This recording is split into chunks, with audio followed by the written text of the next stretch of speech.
April 14, 1912, the RMS Titanic, famously dubbed the unsinkable ship, was making its maiden voyage across the Atlantic.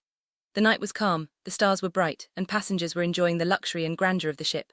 But as the clock neared midnight, disaster struck. This is the story of what really happened that fateful night and the questions that have lingered for over a century. Today, we dive deep into the investigative findings of John Simon, who brings a new perspective to the Titanic tragedy. At approximately 11:40 p.m. on April 14, 1912, the Titanic struck an iceberg. The impact was sudden and catastrophic, tearing open the ship's hull and sealing its fate. Despite the ship's advanced design and safety features, the iceberg proved to be an unstoppable force. Passengers and crew were thrown into chaos as the reality of the situation set in. The ship, which had been traveling at a brisk 22 knots, was now mortally wounded.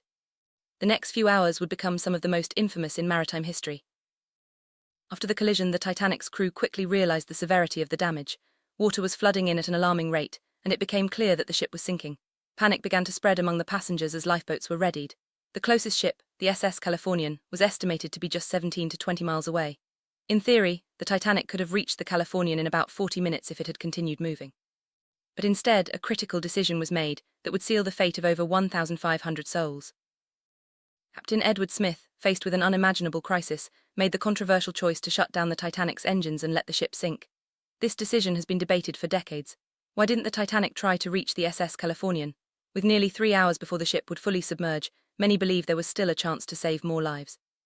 Instead, the ship remained stationary, and the freezing Atlantic waters claimed the lives of over 1,500 men, women, and children. The decision to let the Titanic sink rather than attempt to reach safety has led to intense speculation. Was it a tragic error in judgment, or was there something more sinister at play? John Simon's investigative report raises the possibility of a malicious and intentional act by the captain and crew. The lingering question remains, why would those in charge choose inaction over potential rescue? This mystery continues to haunt historians and conspiracy theorists alike.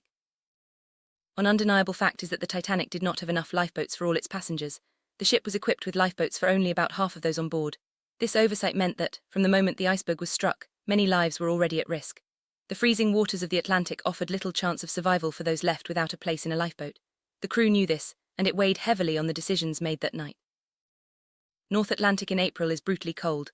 As the Titanic sank, hundreds of passengers were plunged into icy waters. Hypothermia set in within minutes, making survival nearly impossible for those without lifeboats. The horror of that night was compounded by the realization that help was so close, yet so far. The SS Californian, just miles away, could have been a beacon of hope if only the Titanic had tried to reach it. Why did the captain and crew make the choices they did? John Simon's report delves into this question, suggesting that the answer lies not just in human error, but in deeper, more calculated motives. The lack of lifeboats, the decision to stop the engines, and the failure to reach out to the nearby SS Californian all point to a mystery that goes beyond simple misfortune. The search for answers continues. John Simon presents a controversial theory in his investigative report. He suggests that the Titanic disaster was not just an accident, but part of a larger pattern of orchestrated tragedies. Simon draws connections between the Titanic and other major events in American history, including the 2001 World Trade Center tragedy. According to Simon, the same enterprise responsible for these events continues to operate in plain sight, manipulating outcomes and shaping history.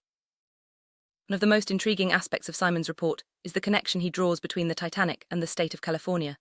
The SS Californian, the ship closest to the Titanic during the disaster, shares its name with the 31st state admitted to the Union. Simon believes this is more than coincidence.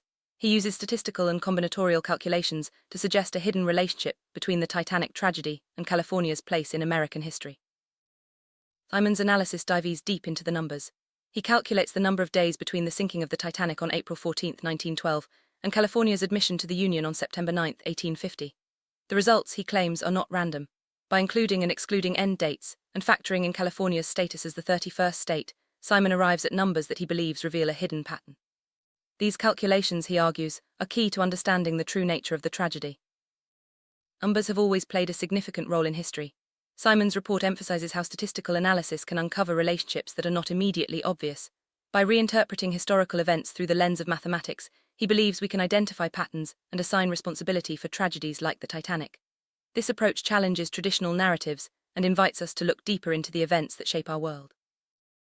California's admission to the Union on September 9, 1850, is a key element in Simon's theory. The number 31 recurs throughout his calculations, linking the Titanic disaster to the state's place in American history. Simon suggests that these numerical coincidences are not accidental, but rather evidence of a larger, orchestrated plan. Whether or not you agree with his conclusions, the connections he draws are certainly thought-provoking. Simon's investigative approach encourages us to reinterpret history through new lenses. By combining statistical analysis with historical events, he challenges us to question established narratives. Could the Titanic disaster have been more than just a tragic accident? Are there hidden forces at work, shaping the course of history in ways we have yet to fully understand? These are the questions that Simon's report raises.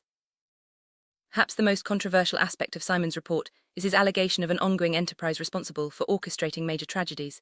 He claims that the same group behind the Titanic disaster was also involved in the 2001 World Trade Center tragedy and other significant events.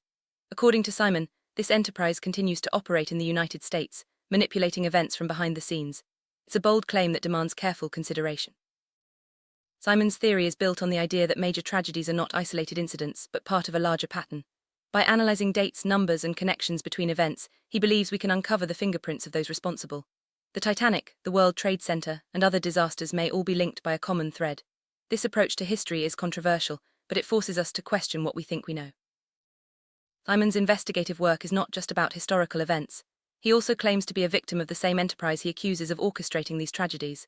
According to his report, the abuse and victimization he has experienced are part of a broader pattern of control and manipulation.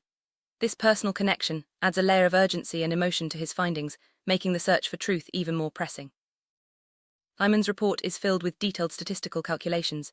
He meticulously counts the days between key historical dates, searching for patterns and connections. These calculations are not just academic exercises, they are central to his argument that history is shaped by hidden forces. By examining the numbers, Simon believes we can uncover the true causes of events like the Titanic disaster. Beyond simple statistics, Simon uses combinatoric calculations to draw connections between events. By combining numbers in specific ways, he uncovers relationships that might otherwise go unnoticed. This mathematical approach is unconventional, but it forms the backbone of his theory. Whether or not you agree with his conclusions, the method is undeniably intriguing. Simon's calculations focus on the sequence of dates between California's statehood and the Titanic disaster. By including and excluding end dates, and factoring in the number 31, he arrives at totals like 45,026 and 46,600. These numbers, he argues, are not arbitrary. They are clues to a deeper understanding of history, and possibly to the identification of those responsible for orchestrating tragedy. Numbers Simon arrives at, such as 45,026 and 46,600, are then reinterpreted through mathematical operations. For example, he suggests that 45,026 can be seen as 6245 and 46,600 as 6240. These reinterpretations are central to his theory, suggesting that history can be decoded through careful analysis of numbers. It's a unique approach that challenges conventional historical methods. Simon's focus on numerical patterns is a hallmark of his investigative style. He believes that by identifying recurring numbers and sequences, we can uncover hidden relationships between events. This approach is controversial, but it has led to some fascinating discoveries. Whether these patterns are meaningful or coincidental is a question that remains open for debate. One of Simon's key arguments is that numerical analysis can help assign responsibility for historical tragedies. By uncovering hidden patterns, he believes we can identify those who orchestrate events from behind the scenes.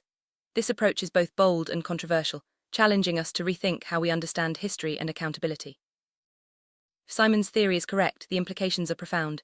It would mean that major historical events are not just the result of chance or human error, but of deliberate planning by hidden forces. This challenges our understanding of history and forces us to question the narratives we have been taught. The search for truth becomes not just an academic exercise, but a moral imperative.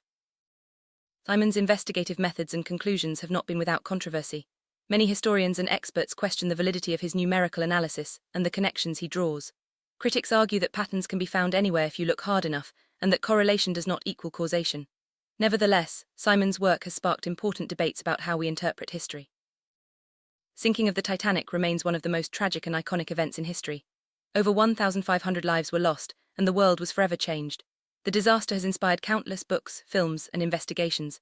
Simon's report adds a new layer to the story, challenging us to look beyond the surface and consider the possibility of hidden motives and orchestrated tragedy. The Titanic disaster taught the world many lessons about safety, preparedness, and the dangers of hubris. Regulations were changed, and ships were required to carry enough lifeboats for all passengers. But Simon's report suggests there may be deeper lessons to learn about the power of hidden forces, the importance of questioning official narratives, and the need for vigilance in the face of tragedy. Simon's investigative work is driven by a relentless search for truth. He challenges us to look beyond the obvious, to question what we are told, and to seek out hidden patterns and connections. Whether or not you agree with his conclusions, his dedication to uncovering the truth is admirable. The story of the Titanic and the mysteries that surround it continue to captivate and intrigue. By combining historical research, statistical analysis, and personal experience, Simon offers a new perspective on the Titanic disaster. His work invites us to question, to analyze, and to seek out the deeper truths that lie beneath the surface of history. The journey is challenging, but it is one that promises to reshape our understanding of the past. Story of the Titanic is more than just a tale of tragedy. It is a window into the complexities of history, human decision-making, and the search for truth. John Simon's investigative report challenges us to look deeper, to question established narratives, and to consider the possibility of hidden forces at work. As we reflect on the lessons of the past, we are reminded that the truth is often more complex than it appears. The journey to uncover it continues.